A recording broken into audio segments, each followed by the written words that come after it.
Nagpapasalamat si Bulacan Governor Daniel Fernando kay Pangulong Ferdinand R. Marcos Jr. at Public Works Secretary Vince Dizon dahil sa gagawing long-term solution na coastal road dike at flood defense system sa kahabaan ng Manila Bay na makatutulong na matuldukan ng malalang problema sa baha sa lalawigan. Isang pangmatagalang solusyon na hindi lamang proteksyon laban sa baha at high tide, kundi maaari ring magsilbing mahalagang infra para sa transportasyon at kaunlaran ng buong rehiyon.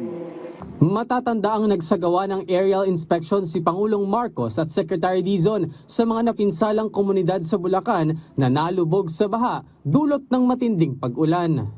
Para sa mga coastal municipalities natin, sa Bulacan, specifically yung Hagonoy at Paumbong, sa Pampanga naman, yung Masantol at sa Macabebe. Ang immediate na solution talaga natin dyan is kailangan paayos o tapusin natin yung mga natenggang mga floodgate at mga pumping station. Ilan pa sa mga solusyon na nakikita ng pamahalaan ay pagsasara ng mga gap, pagsasaayos ng mga natenggang floodgate at pumping station na malaking tulong para mabawasan ang bahang nararanasan ng mga residente sa Bulacan. Na isang napakahabang dike mula Metro Manila, mula Marabon na Botas hanggang Pilar sa Bataan, doon na magkocross ng Manila Bay, na magiging kalye din yan, ang diking mataas. Kamukha yan nung ginagawa sa ibang bansa, tulad sa Netherlands, sa Gingawa.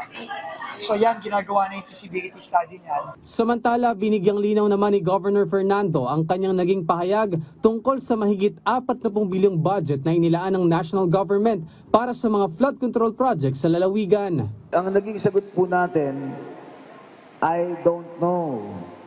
I have no knowledge about it. Okay. Ang ibig ko lang pong sabihin ay simpleng-simple lamang. Wala sa aking harapan ang kompleto at eksaktong datos na kailangan upang makapagbigay ako ng responsableng sagot sa sandaling iyon.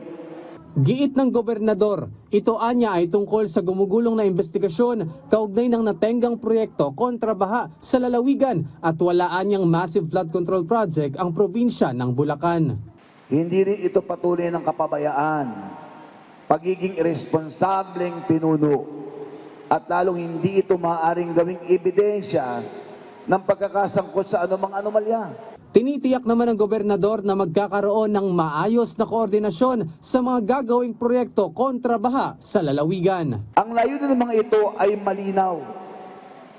Magkaroon ng isang sistema upang ang provincial government ay properly informed, consulted ng mga proyektong ipatutupad sa loob ng Bulacan. J.M. Thompson, para sa Bayan.